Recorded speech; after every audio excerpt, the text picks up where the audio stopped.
ഹരേ കൃഷ്ണ. സർവം ശ്രീ രാധാകൃഷ്ണാർപ്പണമസ്തു. ഇന്ന് നമുക്ക്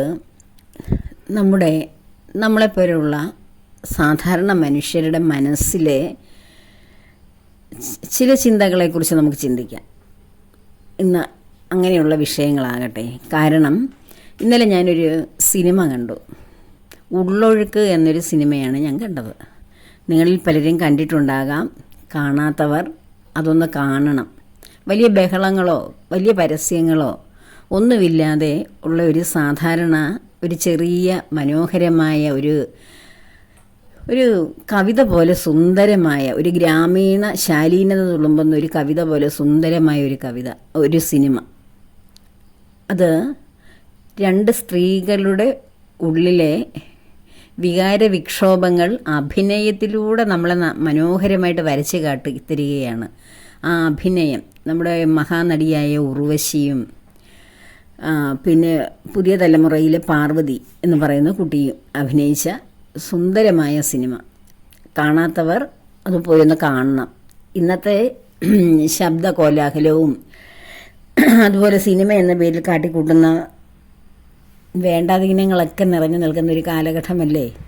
പക്ഷേ നമുക്ക് പ്രതീക്ഷിക്കുന്ന, നമ്മൾ സിനിമയെ സ്നേഹിക്കുന്ന വ്യക്തികൾ ആഗ്രഹിക്കുന്ന ഒരു സിനിമയാണത്. ഇപ്പോൾ സിനിമയാണെന്ന് പറഞ്ഞ് യുവതലമുറയ്ക്ക് വേണ്ടി സൃഷ്ടിച്ച് വിടുന്ന യാതൊരു വൈകല്യങ്ങളും ഇല്ലാത്തൊരു സിനിമയാണത്. കാണണം. കാരണം അത് കണ്ടപ്പോഴാണ് എനിക്ക് ശരിക്കും ചില സ്ത്രീകളും പുരുഷന്മാരുടെയൊക്കെ മനസ്സിലെ സ്നേഹത്തെക്കുറിച്ചുള്ള കുറച്ച് വ്യത്യാസങ്ങൾ മനസ്സിലായി. അതിൽ രണ്ട് സ്ത്രീകൾ, അവർ രണ്ടുപേരും തെറ്റ് ചെയ്തവരാണ്. പരസ്പരം അവർക്കറിയാം ആ തെറ്റുകളെക്കുറിച്ച്. ഒരു അമ്മയും മറ്റൊരു മരുമോളും. രണ്ടുപേരുടെയും ഭാഗത്തെ വലിയ പൊറുക്കാൻ വയ്യാത്ത തെറ്റുകളുണ്ട്.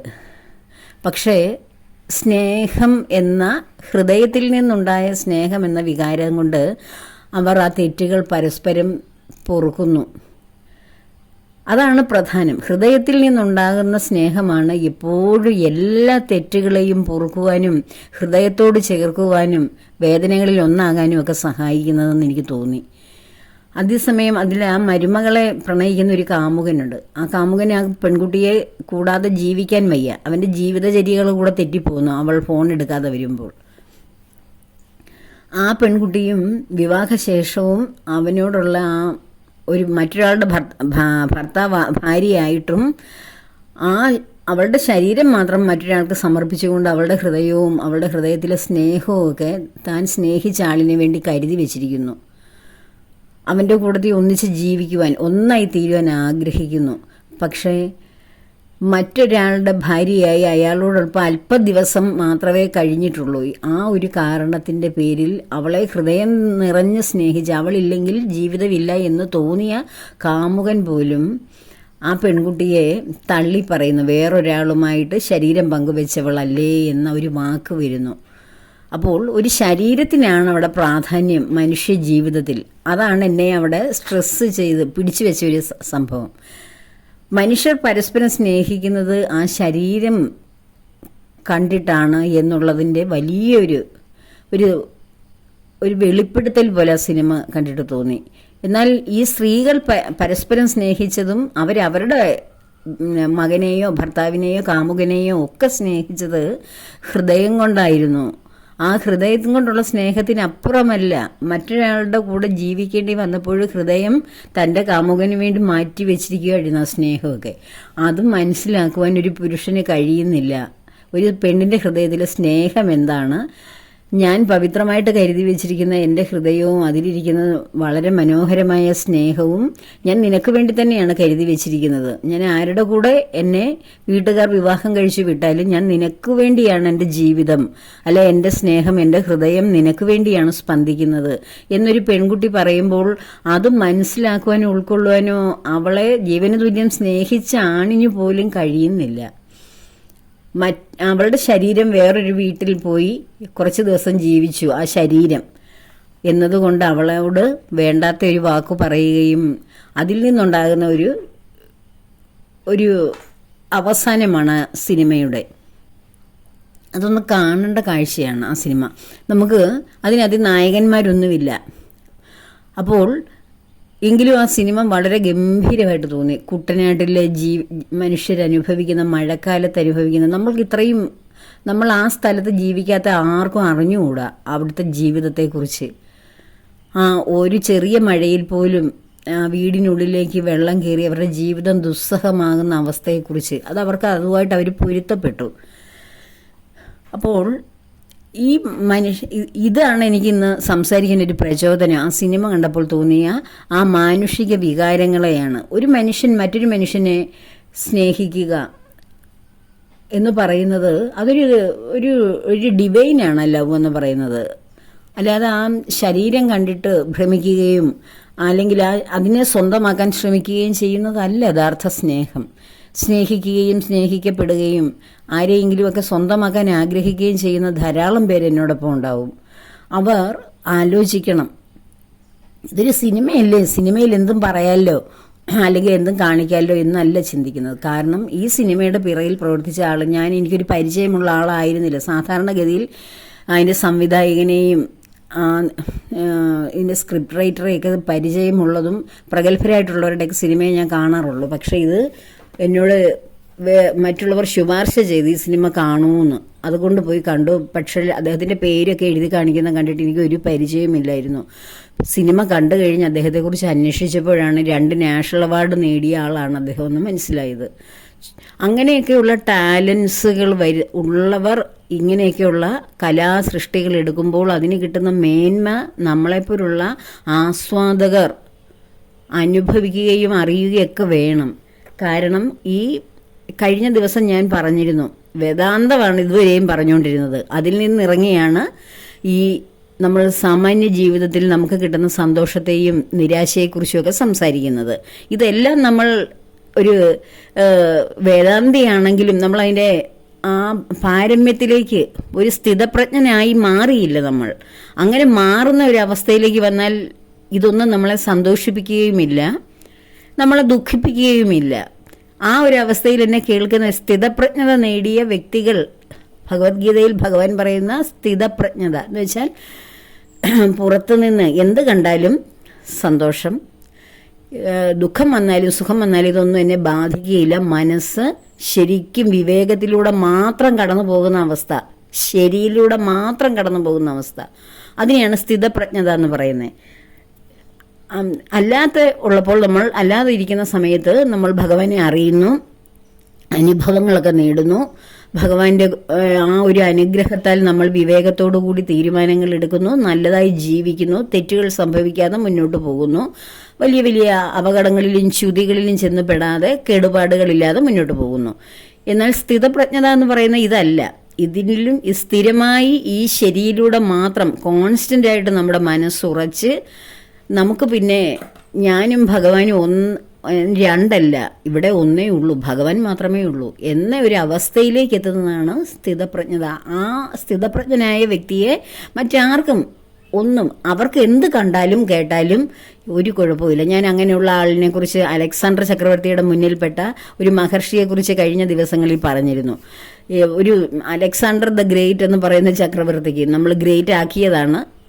ഒരു വ്യക്തിയും എനിക്ക് തോന്നുന്നില്ല അദ്ദേഹം ആക്രമണത്തിലൂടെ ലോകം കീഴടക്കിയതിലൂടെ ഗ്രേറ്റ് ആകുന്നത് എങ്ങനെയാണ്. അപ്പോൾ ഗ്രേറ്റ് ആകുന്നത് ശരിക്കും മുമുക്ഷുക്കളാകുന്നവരാണ് ഗ്രേറ്റ്. അവർ ഭൂമിയിലൂടെ സഞ്ചരിച്ചാൽ പോലും അവർ ഏതെങ്കിലും ഒരു ഭവനത്തിലേക്കൊക്കെ അങ്ങനെയുള്ളവർ കടന്നു വരിക പോലും ഇല്ല. വന്നാൽ പോലും അവിടെ വേണം പുണ്യം. ഒരു മുമുക്ഷുവായവർ, സ്ഥിതപ്രജ്ഞരായവർ, ഭൂമിക്ക് അവർ ഏറ്റവും അനുഗ്രഹമാണ്. അല്ലാതെ കൊലയും കൊള്ളയും നടത്തി രാജ്യങ്ങളൊക്കെ ആക്രമിച്ച് സ്വന്തമാക്കുന്നവരല്ല ഗ്രേറ്റ്. അപ്പോൾ അദ്ദേഹം ഈ അലക്സാണ്ടർ വന്ന് ആവശ്യപ്പെടുന്ന ആ മഹർഷി പറഞ്ഞ കാര്യങ്ങൾ ഓർമ്മ ഉണ്ടാവുമല്ലോ. അപ്പോൾ ഈ ഭൂമിയിൽ ഒന്നിനും ഈ സ്ഥിതപ്രജ്ഞനായ ഒരു യോഗിയെ നമുക്ക് ആകർഷിക്കുവാനോ അല്ലെങ്കിൽ അദ്ദേഹത്തിനെ വിഷമിപ്പിക്കാനോ കഴിയുകയില്ല. അദ്ദേഹത്തിന് ഒന്നും പുറത്തുനിന്ന് ആവശ്യമില്ല. ഒരു കാര്യം ആവശ്യമില്ല. അദ്ദേഹം ഒരു മറ്റുള്ളവർക്ക് വേണ്ടി എന്തെങ്കിലും സേവനം നടത്തുക എന്നുള്ളത് മാത്രമേ അദ്ദേഹത്തിനൊരു പിന്നൊരു ജോലിയുള്ളൂ. സമൂഹത്തിന് വേണ്ടി എന്തെങ്കിലും നല്ല കാര്യങ്ങളൊക്കെ ചെയ്തു കൊടുക്കുക, അല്ലാതെ ഒന്നും സെൽഫ് മോട്ടീവോ അല്ലെങ്കിൽ സ്വന്തമായിട്ട് ജീവിതത്തിൽ വല്ല പർപ്പസോ ഒന്നും ഉണ്ടാവുകയില്ല. ഒരു ഹയർ കോൺഷ്യസ് ആയിട്ടുള്ള ഒരു മൈൻഡാണ് ആ വ്യക്തിക്ക് ഉണ്ടാകുന്നത്. ഏറ്റവും ഉന്നതമായ ഒരു ടോപ്പിലെത്തുന്ന ഒരു ബോധമാണ് അങ്ങനെയുള്ളവർക്കുണ്ടാകുന്നത്. അവരാണ് യഥാർത്ഥ യോഗികൾ. ആ യോഗികൾക്ക് ഒന്നും ഈ പറയുന്ന കാര്യങ്ങൾ സിനിമയിൽ നിന്നോ സാഹിത്യത്തിൽ നിന്നോ മറ്റ് കലകളിൽ നിന്നോ ഒന്നും കിട്ടുന്നത്, ഈ പുറത്തുനിന്ന് കിട്ടുന്ന ഒന്നും ഒരു മനസ്സിന് ചേഞ്ച് ഉണ്ടാക്കുകയോ അല്ലെങ്കിൽ കുറേ സന്തോഷം ഉണ്ടാക്കുകയോ ഒരു ആത്മനിർവൃതി വരുത്തുകയോ ഒന്നും ചെയ്യില്ല. അല്ലാതെ അതിന് താഴെ വരുന്ന പല ഘട്ടങ്ങളുണ്ട് ഭക്തിയുടെ.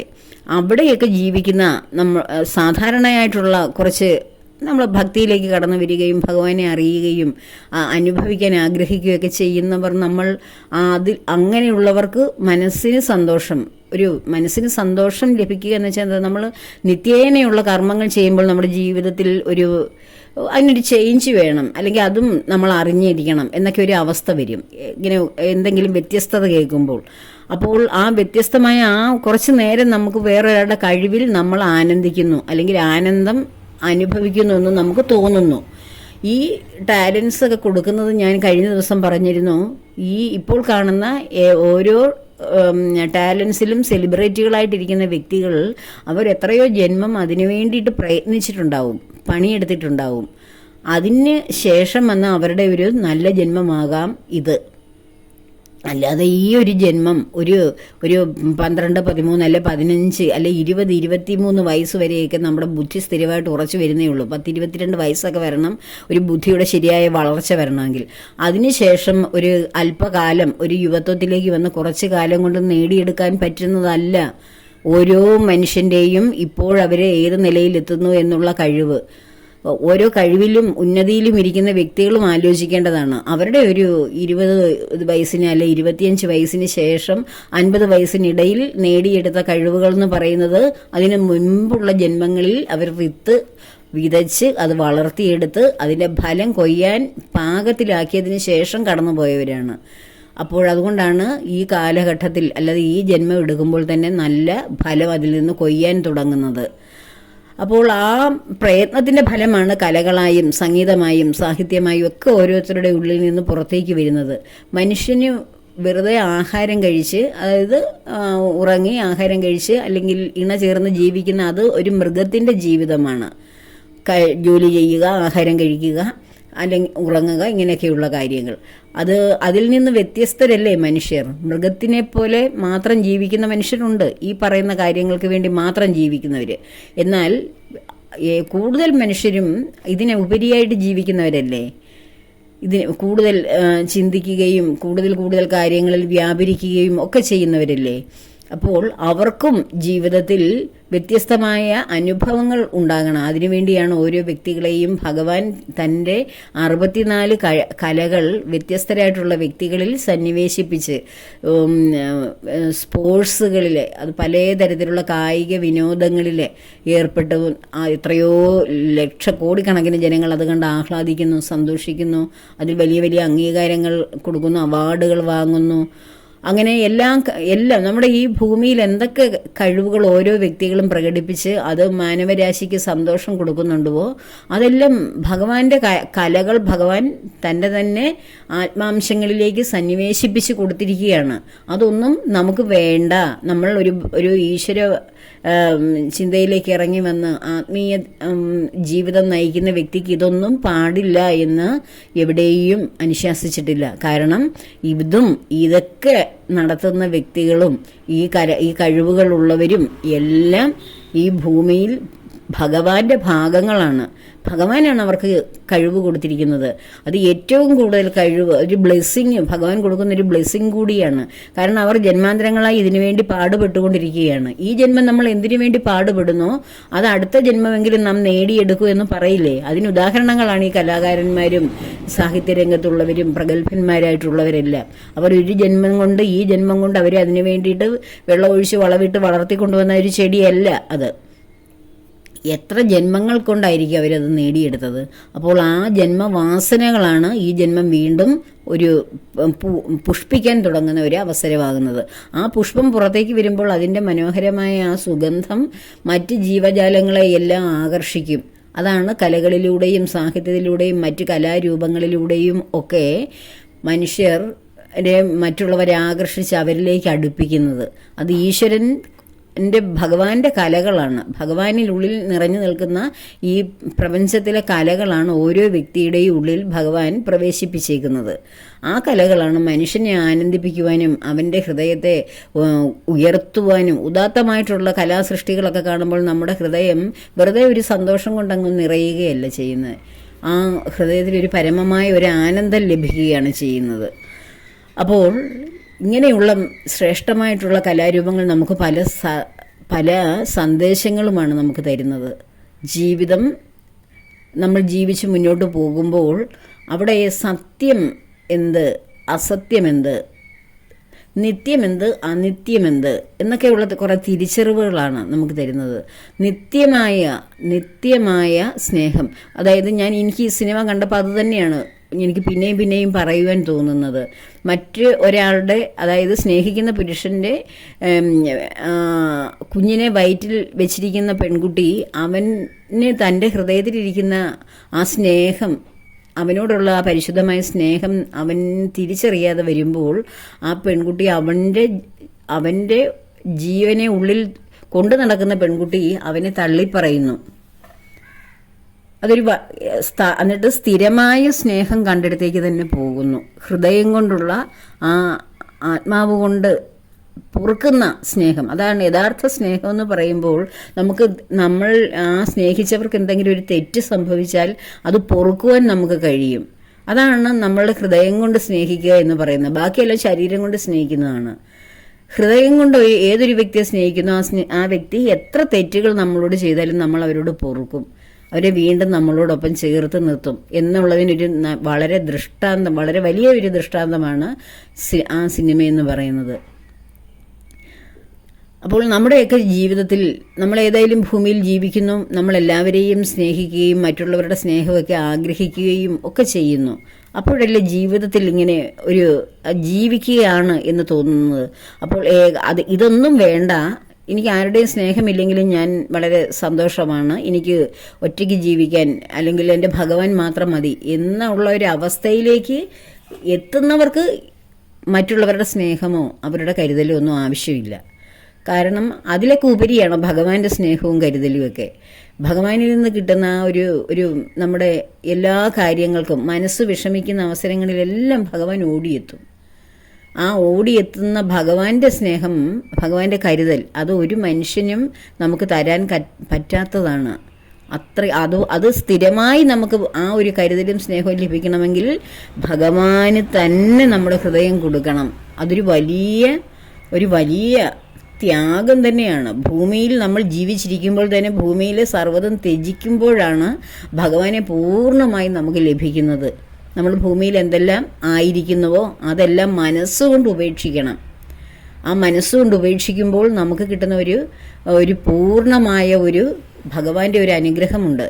നമ്മൾ ഏതൊക്കെ ഈ വ്യക്തികളിലോ ബന്ധങ്ങളിലോ നമ്മുടെ സാഹചര്യങ്ങളിലോ ഒക്കെ നമ്മൾ കെട്ടിയിടപ്പെടുന്നുണ്ടോ ആ കെട്ടുകളെല്ലാം അഴിഞ്ഞഴിഞ്ഞു പോയാൽ മാത്രമേ നമുക്ക് ഭഗവാന്റെ പൂർണ്ണമായ ആ സ്നേഹവും ആ ഭഗവാന്റെ കരുതലും നമുക്ക് ലഭിക്കുകയുള്ളൂ. അതായത് നമ്മൾ യഥാർത്ഥത്തിൽ ഭഗവാനിലൂടെ തന്നെ ജീവിക്കും. ഭഗവാൻ തന്നെയാണ് പിന്നെ നമ്മൾക്ക് വേണ്ടിയിട്ട് പ്രവർത്തിക്കുന്നതും. നമുക്ക് നമ്മുടെ ജീവിതം എന്ന് പറയുന്നത് പിന്നെ ഭഗവാൻ തന്നെയാണ്. അല്ലാതെ അതിനിടയ്ക്ക് വേറെ ഒരു വ്യക്തികളോ അല്ലെങ്കിൽ പുറമേയുള്ള സാഹചര്യങ്ങളോ കടന്നു വരികയില്ല. പൂർണ്ണമായ ഒരു ലിബറേഷനാണ് അവിടെ ലഭിക്കുന്നത്. ഒരു പൂർണ്ണമായ ഒരു സ്വാതന്ത്ര്യം ഭൂമിയിലെ ജീവിതത്തിൽ നിന്ന് അതും അനുഭവിക്കുന്ന വ്യക്തിയാണ് ഞാൻ. എങ്കിലും ഈ പുറമേ നടക്കുന്ന സാഹചര്യങ്ങളെല്ലാം, എല്ലാ കലകളും സാഹിത്യവും സംഗീതവും എല്ലാം ആസ്വദിക്കുവാനുള്ള ഒരു മനസ്സും ഉണ്ട്.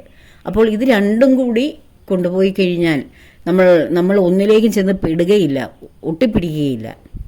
ഇതാണ് നല്ലത്. അതുകൊണ്ട് ഇതിലേക്കൂടെ തന്നെ അങ്ങ് സഞ്ചരിക്കാം.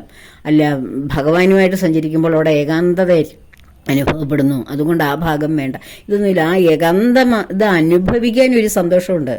ഏകാന്തത്തിലിരിക്കുന്നതാണ് ഏറ്റവും സന്തോഷവും നമുക്ക് വളരെ ഫ്രൂട്ട്ഫുള്ളായിട്ടുള്ള ഒരു സമയവും. അല്ലാതെ ഒരുപാട് പേരുമായിട്ട് മിങ്കിൾ ചെയ്ത് മറ്റ് ഈ സാമൂഹികമായിട്ടുള്ള കാര്യങ്ങൾക്ക് സമയം കൊടുക്കുന്നതിനേക്കാൾ ഏറ്റവും ശ്രേഷ്ഠം ഭഗവാനോടൊപ്പം ഇരിക്കുന്നതാണ്. അപ്പോൾ ഭഗവാനോടൊപ്പം ഇരിക്കുന്ന സമയങ്ങളിൽ ലഭിക്കുന്ന ഒരു കരുതലും സ്നേഹവും ആ ഒരു മനസ്സിൻ്റെ ബലവും ശക്തിയും ആ പൂർണ്ണമായ എനർജിയും മനുഷ്യരുമായി ബന്ധപ്പെട്ടാൽ ഉണ്ടാവുകയില്ലെന്ന് വീണ്ടും ഞാൻ അടിവരയിട്ട് പറയുകയാണ്. ഏത് വലിയ വേദാന്തം എന്ന് വെച്ചാൽ ഭഗവാനെ അറിയാനുള്ള ആ ബ്രഹ്മവിദ്യയും നമുക്ക് അഭ്യസിക്കാം. എങ്കിലും നമ്മൾ സാധാരണ മനുഷ്യരെ പോലെ നമുക്ക് അവരുടെ കൂടെ പ്രവർത്തിക്കുവാനും നമുക്ക് കഴിയും. പക്ഷെ അവരിൽ ചെന്ന് നമ്മൾ പെടുകയില്ല, അതിലെങ്കിലും ചെന്ന് നമ്മൾ പെട്ടുപോവുകയില്ല. കാരണം ഇത് നമ്മുടെ ഉള്ളിൽ ഹൃദയത്തിൽ സ്ഥിരമായി സത്യമായി നിത്യമായിട്ടുള്ളത് എന്ത് എന്ന് നമുക്ക് തിരിച്ചറിഞ്ഞു കഴിഞ്ഞാൽ പിന്നെ നമുക്ക് എല്ലാറ്റിലും വ്യാപരിക്കാൻ കഴിയും, എല്ലാം ആസ്വദിക്കാൻ കഴിയും. ഇവിടെ കാണുന്നത് എല്ലാറ്റിലും നമുക്ക് നല്ലത്, അതിലെ നന്മ എത്തുവാനും അത് വിവേകത്തോടെ ചിന്തിക്കുവാനും ഒക്കെയുള്ള ബോധം ഉണ്ടാവും. അപ്പോൾ ജീവിതത്തെ ഹൃദയം കൊണ്ട് സ്നേഹിക്കുക. വ്യക്തികളെയും എല്ലാവരെയും ഹൃദയത്തിൽ ആണ് വയ്ക്കേണ്ടത്. അവിടെ ശരീരം അപ്രധാനമാണ്. കാഴ്ച എന്ന് പറയുന്ന ഒരു വ്യക്തിയെ കണ്ടിട്ടല്ല സ്നേഹിക്കുന്നത്, ആ വ്യക്തിയുടെ ഹൃദയം അറിയാൻ, ആ വ്യക്തിയെ അറിയുവാൻ നമുക്ക് കാണേണ്ട കാര്യമില്ല. അവരുമായിട്ടുള്ള കമ്മ്യൂണിക്കേഷൻ, സംസാരം കൊണ്ട് നമുക്കറിയാൻ പറ്റും. ഓരോ വ്യക്തിയും അവനവൻ്റെ ഹൃദയത്തിൽ ഒപ്പിട്ട വാക്കുകളാണ്, ആ ഹൃദയത്തിൽ സീല് ചെയ്ത കാര്യങ്ങളാണ് നാവിലൂടെ പുറത്തേക്ക് വരുന്നത്. എല്ലാവരുടെയും സ്നേഹബന്ധങ്ങളിൽ ഏർപ്പെടുന്നവർ, അവരുടെ ഇന്നത്തെ ബന്ധങ്ങളെക്കുറിച്ചല്ല പറയുന്നത്, ഇപ്പോഴും ഹൃദയം കൊണ്ട് സ്നേഹിക്കുന്ന ധാരാളം മനുഷ്യരുണ്ടാവും. ഈ പുതിയ തലമുറയെക്കുറിച്ചല്ല ഞാൻ പറയുന്നത്. അവരിലും കാണും ഏതെങ്കിലുമൊക്കെ വ്യക്തികൾ നല്ലവർ എന്ന് വെച്ചാൽ ഹൃദയം എന്താണെന്ന്, ഹൃദയത്തിൻ്റെ പരിശുദ്ധിയൊക്കെ അറിയാവുന്നവർ. അപ്പോൾ എല്ലാവർക്കും ഹൃദയശുദ്ധിയോടുകൂടി, ആ ഹൃദയശുദ്ധിയുള്ളവർക്ക് മാത്രമേ ഭൂമിയിൽ ഒരു സ്ഥിരമായിട്ടുള്ള ഒരു സമാധാനവും സന്തോഷവും ഉണ്ടാവുകയുള്ളൂ. അവനവൻ്റെ മനസ്സാക്ഷി അനുസരിച്ച് ജീവിക്കുന്നവരാണ് ഹൃദയശുദ്ധിയുള്ളവർ എന്ന് വീണ്ടും ഞാൻ പറയുകയാണ്. നമ്മുടെ മനസ്സാക്ഷി എന്ന് പറയുന്നത് എല്ലാറ്റിനും സാക്ഷിഭൂതനായി നിൽക്കുന്ന ആള്. മനസ്സോരോന്ന് പ്രവർത്തിക്കുമ്പോഴും ഇന്ദ്രിയങ്ങളെ കൊണ്ട് മനസ്സ് പ്രചോദിപ്പിച്ച് ഓരോന്ന് ചെയ്യുമ്പോഴും നമ്മുടെ ഉള്ളിൽ സാക്ഷിയായിരിക്കുന്ന ആ സാക്ഷാൽ ഭഗവാൻ, ആ ഭഗവാന്റെ ഇഷ്ടം അനുസരിച്ച് പ്രവർത്തിക്കുന്നവരാണ് മനസ്സാക്ഷി അനുസരിച്ച് പ്രവർത്തിക്കുന്നവർ എന്ന് നമ്മൾ പറയുന്നത്. ആ മനസ്സാക്ഷി അനുസരിച്ച് പ്രവർത്തിക്കുന്ന ഒരു വ്യക്തിക്കും ജീവിതത്തിൽ കുറ്റബോധം ഉണ്ടാവുകയില്ല. അവനവൻ ശരിയാണ് ചെയ്യുന്നതെന്നുള്ള ഉറച്ച ആ ഒരു അടിയുറപ്പോടുകൂടിയുള്ള ജീവിതം ഉണ്ടാകും. അതുതന്നെയാണ് ജീവിതത്തിൽ മനസ്സമാധാനത്തോടുകൂടി ജീവിക്കാൻ പറ്റുന്ന ഒരു കാര്യം. നമ്മുടെ മനസ്സാണ് നമ്മളെ സമാധാനം ഉണ്ടാക്കുന്നതും സമാധാനക്കേടുണ്ടാക്കുന്നതും നമ്മുടെ ഉള്ളിൽ നിന്നാണ്, പുറത്തെ സാഹചര്യങ്ങൾ കൊണ്ടല്ല. പുറത്തെ സാഹചര്യങ്ങളൊക്കെ സ്വാഭാവികമായും വന്നെത്തുന്നതാണ്. നമ്മളുടെ മനസ്സ് അവയെ പിടിച്ചെടുത്ത് എൻ്റെയാണെന്നും പറഞ്ഞ് ആക്കി വെക്കുന്നത് കൊണ്ടാണ്. അപ്പോൾ നമ്മുടെ മനസ്സ് തന്നെയാണ് എപ്പോഴും പ്രബലമായിരിക്കേണ്ടത്. നമ്മുടെ ജീവിതത്തെ ഉയർത്തേണ്ടത് നമ്മുടെ മനസ്സാണ്. ഭഗവാൻ ഭഗവത്ഗീതയിൽ പറഞ്ഞിട്ടുണ്ട്, അർജുന, നിന്നെ ഉയർത്താൻ നിനക്ക് തന്നെ പറ്റൂ, മറ്റൊരാൾക്കും സാധ്യമല്ല എന്ന് പറഞ്ഞതുപോലെ തന്നെ നമ്മെ ഉയർത്തുവാനും നമ്മെ നിലനിർത്തുവാനും ജീവിതത്തിൻ്റെ വലിയ വലിയ മേഖലകളിലൊക്കെ എത്തിക്കുവാനും നമ്മുടെ മനസ്സിനെ